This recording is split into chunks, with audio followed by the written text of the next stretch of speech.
जब वेन्यू सुंदर दिखेगा तभी लोगों को और ज़्यादा इंटरेस्ट भी आएगा। माइनॉरिटीज को नीचा नहीं दिखाना चाहिए। पहली बात तो जैसे समाजवादी करता है कि उनको सिर्फ वोट बैंक के लिए।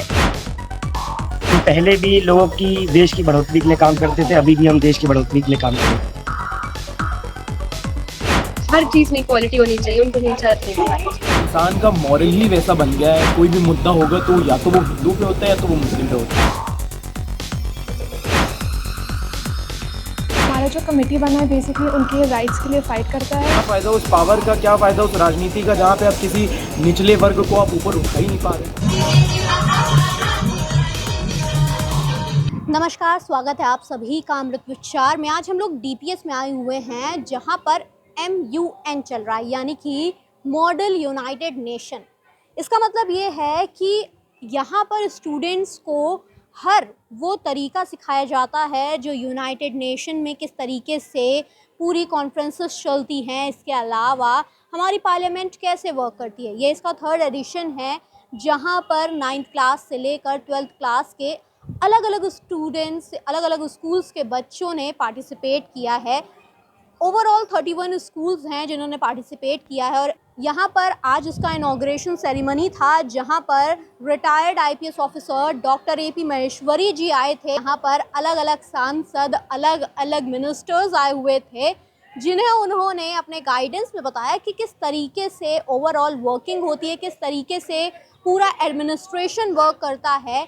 अलग अलग स्टूडेंट्स हैं, अलग अलग सांसद हैं, अलग अलग मिनिस्टर्स हैं। हम सब उनसे बातचीत करेंगे, उनसे जानेंगे कि किस तरीके से उन्होंने क्या रोल ऑप्ट किया और उनको इस रोल ऑप्ट करने की पीछे की वजह क्या थी, इसका मोटिव क्या है इसको ऑर्गेनाइज करने का।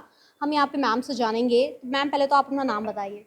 जी नमस्कार, मेरा नाम वैष्णवी द्विवेदी वाजपेयी है और मैं DPS गोमती नगर की MUN कोऑर्डिनेटर हूँ।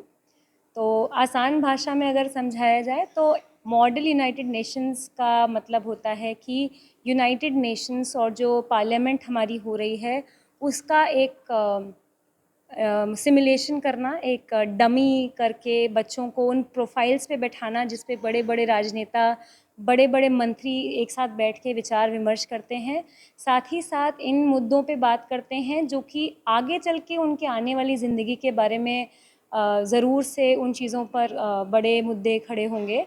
इन्हें हर बच्चे को एक पोर्टफोलियो दिया जाता है, यानी कि एक प्रोफाइल मिलती है जिसमें वो अपनी पॉलिटिकल पार्टीज़ या जिस कंट्री को वो बिलोंग कर रहे हैं उसके बिना पर अपने अपने एजेंडाज़ पर रिसर्च करके अपनी स्पीचेस डिलीवर करते हैं। जिस तरीके से वो तैयार होकर आते हैं, जिस तरीके से वो अपनी भावनाओं को व्यक्त करते हैं, ये ना ही उनको इन मुद्दों पर जागरूक बनाता है बल्कि उनके खुद के कॉन्फिडेंस को बहुत, आत्मसम्मान को बहुत बूस्ट करता है। और साथ ही साथ इनको बहुत अच्छे तरीके से सीखने मिलता है कैसे पेशेंटली रिसर्च करते हैं। जो ड्राफ्टिंग कर रहे हैं उन्हें अपनी राइटिंग में जो और भी ऐसे राइटिंग, और मुझे बहुत गर्व है ये बताते हुए कि MUNs के जो हमारे पुराने बच्चे रहे हैं पिछले सालों के, जो अब कॉलेजेस में बड़े बड़े लेवल्स पे पहुंच गए हैं, आज वो हमारे साथ एग्जीक्यूटिव बोर्ड मेंबर बन के आए हुए हैं। तो हमारे लिए बहुत गर्व की बात है। और वो सभी बच्चे अलग अलग फील्ड्स में थे। ऐसा नहीं है कि सिर्फ ह्यूमैनिटीज़ का बच्चा एक MUN में पार्टिसिपेट कर सकता है। हमारे पास सारी ही स्ट्रीम्स के सारे अलग अलग जगहों के बच्चे हैं। किसी की राइटिंग ख़राब है, उसने लिखने की कोशिश की, किसी की स्पीच गड़बड़ होती है, लेकिन वो सब कोशिश करते हैं। तो मुझे लगता है इस इवेंट को एज अ सक्सेसफुल कॉन्फ्रेंस में मानूंगी। एज अ पार्टिसिपेंट अगर मैं बात करूं तो आप रजिस्ट्रेशन करने के बाद आपको जब वो पोर्टफोलियोज़ मिलते हैं तो आप रिसर्च करते हैं। इन रिसर्च में एटलीस्ट 1 हफ़्ता मिनिमम लगता है, लेकिन फिर भी बच्चे उस पर कंटिन्यूअस एफ़र्ट्स करते रहते हैं। तो ये इक्वल एफ़र्ट होता है पार्टिसिपेंट्स का और ऑर्गेनाइजिंग टीम का, क्योंकि हमने चाहे जितनी ही मेहनत करी हो, अगर पार्टिसिपेंट्स उस लेवल की रिसर्च ना करें। और सबसे बड़ी बात होती है एग्जीक्यूटिव बोर्ड का भी इसमें बहुत बड़ा रोल होता है, क्योंकि वो जिस तरीके से उनको चैनलाइज करते हैं, जैसे उन्हें ट्रेन करते हैं। बहुत सारे बच्चे हमारे ऐसे हैं जो फ्रेशर्स हैं, पहली बार किसी कॉन्फ्रेंस में आए हैं। उनके लिए उनको बहुत न्यूट्रल रहते हुए, अपने जजमेंट ना बायस होते हुए करना है। तो आई गेस हर किसी का रोल अपनी अपनी जगह पर बहुत स्थिर होता है और बहुत ही मेहनत का होता है। आपको क्या लगता है कि कौन सा जरूरी पॉइंट है जो आपको अभी यहाँ पर रखना चाहिए और जो फ्यूचर पॉइंट्स पर्सपेक्टिव के लिए भी बहुत इम्पोर्टेंट है? कि बेसिकली माइनॉरिटीज को नीचा नहीं दिखाना चाहिए। पहली बात तो जैसे समाजवादी करता है कि उनको सिर्फ वोट बैंक के लिए। तो definitely that is one point जो हम लोग इक्वालिटी में माइनॉरिटीज और फिलिपींस ओके, जितने भी माइनॉरिटीज हैं उन्हें एज अ वोट बैंक हम ना इस्तेमाल करें, उन्हें प्रॉपर एक चीज है एंड उनको अच्छे राइट्स दे, इक्वालिटी बेसिकली हर चीज में इक्वालिटी होनी चाहिए, उनको नीचा नहीं होना चाहिए। ओके, तो हमारे साथ यहाँ पर राघव चड्ढा जी भी हैं जो बड़े चर्चित थे अभी कुछ समय से। तब उनसे जानेंगे कि आपने पहली बात तो आप छोड़कर आप बीजेपी की तरफ रुख कर लिए हैं, तो क्या आपका विजन था और अभी आपका क्या पॉइंट है? देखिए, विजन में कोई चेंज नहीं आया है। हम पहले भी लोगों की देश की बढ़ोतरी के लिए काम करते थे, अभी भी हम देश की बढ़ोतरी के लिए काम करेंगे, ठीक है। और रही बात पार्टी चेंज करने की, तो कुछ डिफिकल्टीज थी जो हम लोग उस पार्टी में फेस कर रहे थे। उस पार्टी वाले लोग हम लोगों को रिप्रेजेंटेशन नहीं दे पा रहे थे, वो दिक्कत फेस हम लोग उस पार्टी में कर रहे थे, इसलिए हम लोगों ने पार्टी चेंज करी और इसके लिए मैंने एक अलग से प्रेस कॉन्फ्रेंस की। तो why you choose Raghav Chadha? Because I associate with Raghav Chadha. मेरा उनका विचार एकदम मिलता जुलता है।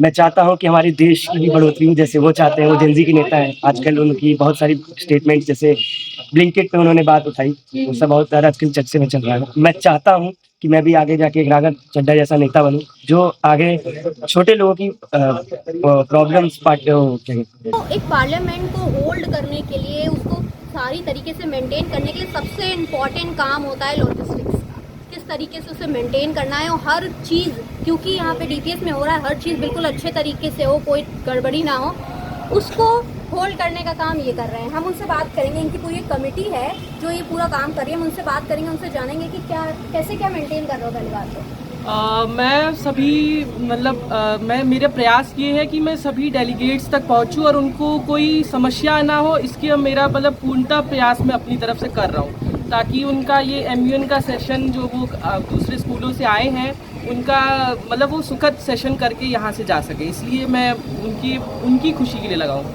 अच्छा, यहाँ पे कौन कौन से पार्टी के नेता आए हैं? आप क्योंकि आप देख रहे हैं, कोई ऐसा नेता है जो नहीं आया, पार्लियामेंट छोड़ दिया उसने?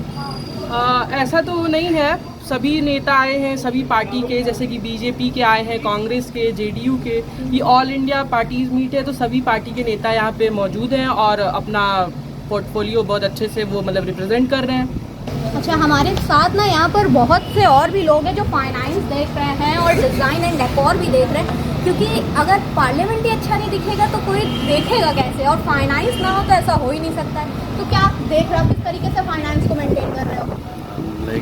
जितनी भी चीज़ें थी सब मैनेज होने के लिए फाइनेंस बहुत अच्छा रोल प्ले करता है, और मोस्टली चीज़ें मुझे सबका रिकॉर्ड मेंटेन करना था, एंड कितने सबके पोर्टफोलियो के पैसे आ रहे थे, सारा एक रिकॉर्ड मेंटेन करके मुझे अपने अथॉरिटी में उसको कवर करना था बस। और डिज़ाइन एंड डेकोर में आप क्या देख रहे हो, किस तरीके से रोल कर रहे हो? यहाँ पे आप जितना भी डेकोरेशन देख रहे हैं वो सब मैंने और मेरी टीम ने बनाया है। अंदर जो लोग डिबेट कर रहे हैं उनके जितने भी पोर्टफोलियो के प्लाकार्ड्स हैं वो भी हम लोगों ने बनाए हैं, और हम लोग इंश्योर करते हैं कि क्योंकि अगर जब वेन्यू सुंदर दिखेगा तभी लोगों को और ज़्यादा इंटरेस्ट भी आएगा। PM मोदी की क्या चीज़ें, क्योंकि आप रिप्रेजेंट कर रही हो, तो क्या चीज़ें हैं जो आप यहाँ पे प्रेजेंट कर रही हो और आपको लगता है कि ये मुद्दे उठाना आज के लिए बहुत ज़रूरी है? आई गेस आज हम लोग ने बात करी थी अबाउट वक्त, एंड वी टॉक्ड अबाउट, हम लोग ने फीमेल मुस्लिम औरतों को कैसे फ्रीडम दिलवाया था अपने पतियों से ही। तो हम लोग ने ज़्यादा वाइड रेंज में बात नहीं करी है, बिकॉज आज हमने सिर्फ अपनी पार्टी की आइडियोलॉजी एक्सप्लेन करी है। कल will talk about more on it. I did not choose Rahul Gandhi, but once I got the portfolio, I believe that I'm representing him well because his ideology goes on minority, like जो suppress हो रहे हैं उनको support करने के लिए, and that's what the agenda is all about. Okay, why you feel कि minority suppress हो रहे हैं और इस basis पे आप राहुल गांधी को represent कर रहे हो? I think hate speech is one of the major reasons. Hate speech India में काफ़ी बढ़ चुकी है, and बढ़ती ही it's a common thing in India. And whenever there is like minority groups are usually not directly threatened, but they do feel insecure by certain policies, certain statements made by the ruling or any opposition group. मैं अभी शेख अब्दुल राशिद का portfolio निभा रहा हूँ। मेरे हिसाब से उनकी खासियत ये है कि वो माइनॉरिटी राइट्स पे बहुत एम्फसाइज करते हैं, and he has great speaking skills, जैसे वो पार्लियामेंट में स्पीचेस देते हैं currently. Because of some reason he is in jail, but Okay. and I am representing Piyush Goyal.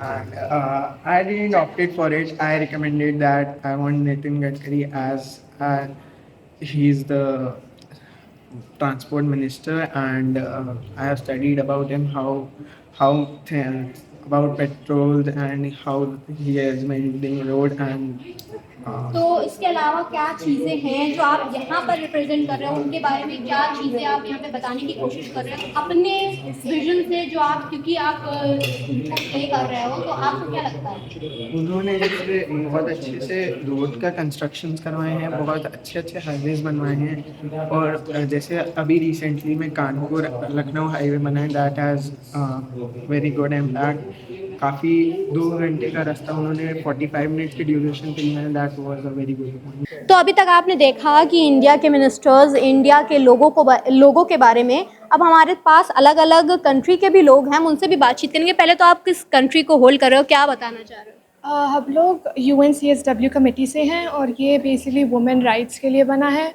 और मैं रिप्रेजेंट करती हूँ डेलीगेशन ऑफ UAE को। ओके, तो आप यहाँ पर क्या पॉइंट रखने हैं और आपको लगता है कि ये पॉइंट आज के टाइम पर लोगों को जानना सबसे ज़्यादा ज़रूरी है? बेसिकली आजकल ये तो बहुत पहले से ही हो रहा है कि मतलब वुमेन लोग को sexual violence, harassment, forced marriage, abduction, ये सब के थ्रू बहुत सफ़र करना पड़ रहा है। और ऑल्सो थ्रू मैनी ईयर्स जो MENA रीजन है, जो मेनली मिडिल ईस्ट और साउथ अफ्रीका वाला एरिया है, वहाँ पे बहुत सालों से जो वॉर्स हो रहे हैं, उनके थ्रू सेक्सुअल वायलेंस वुमेन लोग को बहुत सफ़र करना पड़ता है। तो इसी के लिए हमारा जो कमेटी बना है बेसिकली उनके राइट्स के लिए फ़ाइट करता है, उनके प्रोटेक्शन के लिए, उनके राइट्स और उनके इम्पोर्टेंस, उनको एम्पावर करने के लिए इंस्टीट्यूशनली और गवर्नमेंट पोजीशंस में भी। सो बेसिकली UNCSW एक पॉलिसी बनाता है, जो पॉलिसी बनाने वाला कमेटी है, जो sexual conflict related sexual violence के ऊपर पॉलिसीज बनाता है, ताकि वुमेन को ज़्यादा सहना ना पड़े sexual violence, harassment and various light. सारे ऑपरेशंस देखे, मतलब कोई ये भी कि हम लास्ट मोमेंट में हमारे सारे बैक ऑफ हो जा रहे थे जो कमिटीज़ को जज कर रहे हैं, और उसका एक नोट पैड से लेके जितने पोर्टफोलियोज़ बने उन सब में हमने देखा है। और आज जो आप ये पूरा देख रहे हैं सेटअप, वो एक छोटे 6 महीने से हम इसकी तैयारी कर रहे थे, और आज जाके सोचिए वो दिन आ चुका है और हमें वो बिलीव ही नहीं हो रहा है। ओके, तो मतलब सारा जद्दोजहद का काम जितना भी मैनेज करने का, कि किस तरीके से हर चीज़ को अच्छे से करा जाए, वो यहाँ पर ये होल्ड कर रही थी। तो क्या कभी कुछ ऐसा लगा, डिफ़िकल्टी फेस हुई या किस तरीके से? एक मोमेंट पे तो हमें यही लग रहा था शायद हमारा कॉन्फ्रेंस हो ही नहीं पाएगा, क्योंकि हमारे एक्सपेक्टेड डेलीगेट नंबर शायद वो हम सोच रहे थे कि हम पहुंच नहीं पाएंगे, या सब कुछ वो ख़राब हो जाएगा। लेकिन आज जब हमने देखा कि वो हॉल पूरा भर गया है, तो एक दिल के से अंदर बहुत ही ज़्यादा खुशी थी। ओके, कि फाइनली वो हो चुका है और हो रहा है। तो यहाँ पर हमारे पास मैम हैं, वो पूरा कोऑर्डिनेट करिए, पूरा देख रही हैं। तो मैम, पहले तो जब ये अनाउंस हुआ था तो आपने क्या विजन रखा था कि किस तरीके से हमें प्लान करना है चीज़ें? बच्चे MUN के लिए हमेशा ही एक्साइटेड रहते हैं, उनको बहुत ज़्यादा इंटरेस्ट आता है कि और जब बच्चे पार्टिसिपेट करते हैं MUN, तो उनको वर्ड की पॉलिटिक्स, वर्ड के जो भी एम्पैथी होती है और दूसरी कंट्री से कैसा रिलेशनशिप है, उससे बहुत कुछ सीखते हैं। वो अपने जीवन में भी उस तरीके से बिहेव करते हैं। तो हमारे साथ यहाँ पर EB के मेंबर हैं, यानी कि एक जज हैं। हम उनसे बातचीत करेंगे कि वो किस तरीके से इस कमेटी को होल्ड कर रहे हैं और कैसे क्या, क्योंकि यहाँ पर अलग अलग तरीके के नेता हैं, वो किस तरीके से इसको होल्ड कर रहे हैं और पूरा साइलेंस मेंटेन कर रहे हैं। तो कमेटी काफ़ी अच्छी चल रही है, and committee talks about all India political party meet, जहाँ पे सभी राजनीतिक पार्टियों से उनके नेतागण आए हैं और अपनी अपनी पार्टियों का जो है यहाँ पे प्रतिनिधि बन के एक दूसरे के विचार व्यक्त कर रहे हैं, और काफ़ी अच्छे तरीके से चल रही है। संवैधानिक तौर पे चलाने की बहुत कोशिश की जा रही है, जो एक कलेक्टिव रिस्पॉन्सिबिलिटी ऑफ मिनिस्टेरियल होती है एंड पार्लियामेंट्री अफेयर के तहत चलती है, वैसी सेम कमेटी चलाई जा रही है। काफ़ी बहुत सारे बयानबाजी भी की गई, आरोप को जस्टिफाई करने की कोशिश भी की गई। इंसान को लगता है कि इस भारत देश में सिर्फ 2 ही रिलीजन होते हैं, विच इज़ हिंदू और Muslim, which is actually very wrong, because इंसान का मॉरल ही वैसा बन गया है, उसकी जो सोच हो गई है वो यही हो गई है कि कोई भी मुद्दा होगा तो या तो वो हिंदू पे होता है या तो वो मुस्लिम पे होता है, जिस चक्कर में मुझे लगता है जो एक्चुअल माइनॉरिटी राइट्स की यहाँ पे बात हो रही है, जो एक्चुअल माइनॉरिटीज़ में हैं, जैसे बहुत सारे हो गए हमारे स्टेट आर्टिकल्स के तहत, अगर आप देखेंगे या कॉन्स्टिट्यूशन के तहत बहुत सारे रिलीजन्स को एम्पावर किया गया है। तो अगर हम देखें ज़ोरास्ट्रियन हो गया, क्रिश्चियनिटी हो गई, सिखिज़म हो गया, बुद्धिज़्म हो गया, जैनिज़्म हो गया, यहाँ पे उन सब की किसी की बात ही नहीं होगी, क्योंकि किसी भी नेतागण के मुँह से अगर आप सुनेंगे तो या तो उसने हिंदुओं के लिए काम किया तो मुस्लिमों के लिए काम किया। तो अगर आपको सिर्फ इस देश में रह के हिंदू और मुस्लिम ही करना है, हिंदू और मुस्लिमों के लिए काम करना है, तो बाकी बच्चे जो माइनॉरिटी रिलीजन है उनको यहाँ से हटा ही दीजिए। इस देश को फिर संविधान के तहत पे चलाने की कोई ज़रूरत ही नहीं है, क्योंकि संवैधानिक तौर पे चलाने का मतलब ही ये है कि आपके धर्म से बड़ा आपका संविधान हो गया और आपके संविधान के बाद आपका देश आता है और फिर कहीं अगर आपके लिए थोड़ी बहुत जगह बचती है तो धर्म होता है। क्योंकि इंडियन आर्मी की सबसे बड़ी बात, सबसे अच्छी बात हमारे देश की यही है कि फौजियों में अगर आप कभी देखते हैं तो वो धर्म पक्षपात नहीं करते हैं। उनका सिंपल सी बात है कि सारे भाई बंधु मेरे जो है एक साथ रहेंगे। तो ऑल्सो हमने डिराइव किया है बहुत सारे principles, for example fraternity, liberty, equality, these have been introduced by the French revolution itself. तो अगर हम बात करते हैं फ्रेटर्निटी की, फ्रेटर्निटी इटसेल्फ स्टेट्स ब्रदरहुड, तो ब्रदरहुड का मतलब ही भाईचारा होता है। तो अगर वो चीज़ें यहाँ पे नहीं इम्पोज हो पा रही है तो फिर क्या फ़ायदा उस पद का, क्या फ़ायदा उस पावर का, क्या फ़ायदा उस राजनीति का जहाँ पे आप किसी निचले वर्ग को आप ऊपर उठा ही नहीं पा रहे।